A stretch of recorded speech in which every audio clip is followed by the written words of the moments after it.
Good morning. This is Dr. McDaniel. I'm a board certified obstetrician gynecologist in New York City, and I'm bringing to you all things health related for women. Thank you for joining me in the corner today. And let's see, I know it's been longer than usual. I usually try to put out one presentation a week, and this has been the third week since last presentation. I've been really had a lot going on with the change. A lot of people know that we completely changed the practice, moved location. I'm in a faculty group practice now, I'm not by myself. So a lot of changes and a lot of adjustments and working with trying to get my schedule back on track. And also have the weight loss program I've been doing. So I've been working quite a bit on that. And then, of course, I have 4 children. So all of those excuses are to explain why I've been a little less organized and getting my presentations out every week. So I will definitely try to make more of an effort to get the presentations out every week. And thank you for joining me today. Also, please hit the like, subscribe, and follow buttons and the thumbs up if you enjoy the content that I'm providing. Let's see, not just on Facebook, but I'm also on YouTube and on all of the podcast platforms. And also take the time if you're interested in putting a comment and making recommendations or suggestions for future presentations. I'll be more than happy to address them as long as they're with respect to women. So let's see. Last presentation I mentioned that there's different types of hairy issues. A lot of women have been coming in lately into the office complaining of excess hair and wondering if they have polycystic ovarian syndrome or PCOS. And I have to tell them PCOS isn't the only situation where you can have excess hair. And there's different types of excess hair phenomenon or medical dilemma. So the one I'm going to speak on today, and I'm trying to keep these relatively compact, so it'll probably be a part 2. I'm pretty sure there'll be a part 2, maybe even a part 3, we'll see, is hypertrichosis. Now, hypertrichosis is basically an abnormal increased growth of hair, either for age or race or for sex. And we don't really say race so much colloquially. In science, they say race, but I think colloquially we'll say more ethnicity. Because I think a lot of people are just kind of dully aware that if you're from a Mediterranean or North African background, you're just generally naturally have inherited more body hair. So Greek, Italian, Turkish, Moroccan, Algerian, they generally have more body hair. If you look at their arms, women and men, of course, but if you look at their arms where other ethnicities, Scandinavian, Asian, they'll have in general less arm hair or thigh hair. North African and Mediterraneans will have more arm and thigh hair, and that's normal for them. You look at the men, a lot of them will have a lot of back hair on the shoulders and everywhere. They always have the jokes about the Greeks having to shave their backs and shoulders. That's just it's normal for that race or really that ethnicity. So hypertrichosis literally just means too much hair growth. Now, it can also be not just for age, for ethnicity, or for sex, but it can also be for body region. So you can just have an increased or abnormal hair growth in a specific region. And it can either be regional or it can be generalized. So those are the two aspects of hypertrichosis or increased abnormal hair growth.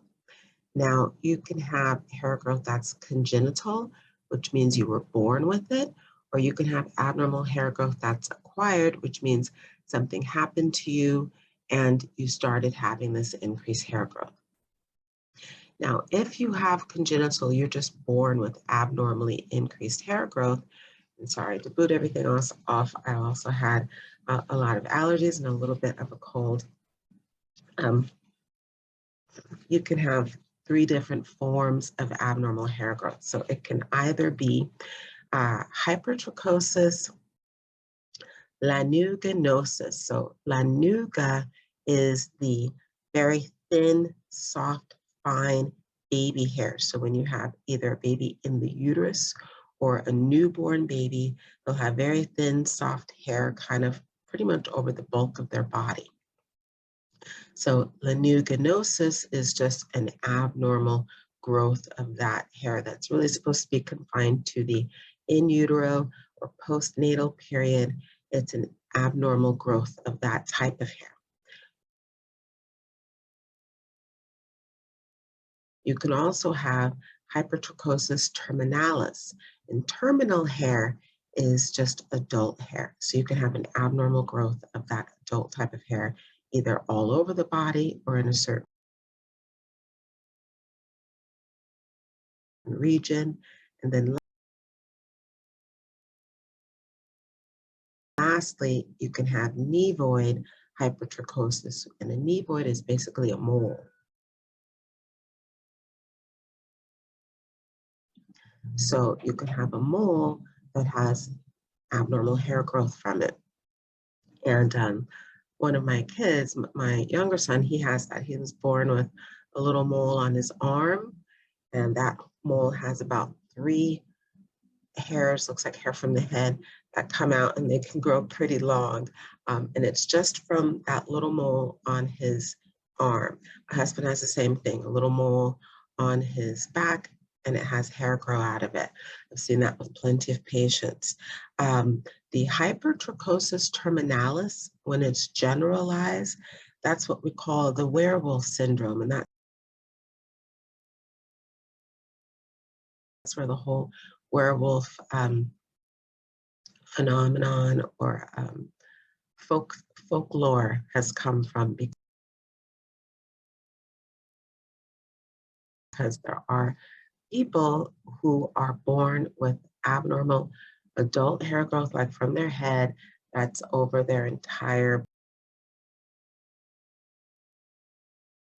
body, face, hands, back, everywhere. So if I can figure it out, I'll try to put a picture of that. I haven't actually gotten that sophisticated, but everyone Googles nowadays. So if you just Google werewolf syndrome, you'll see photos and even drawings from 16th century of people who were born with the werewolf syndrome or hypertrichosis terminalis. So abnormal hair growth, like from hair on the head, but over the entire body.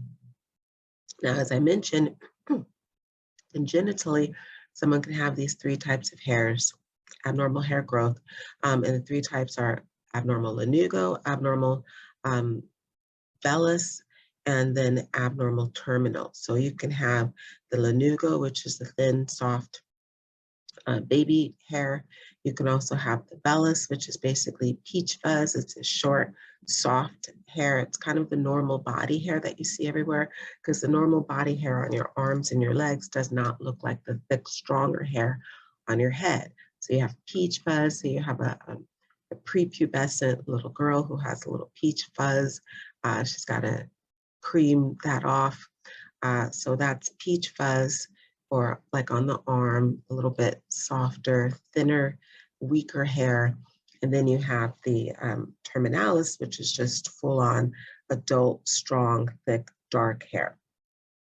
Now, as I said, you can be born with that or you can acquire it.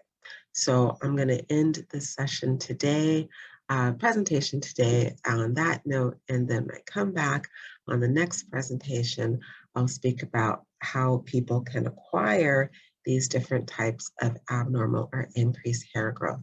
Again, thank you for joining me at GYN Corner. This is Dr. McDaniel. Have a great rest of your day. Bye.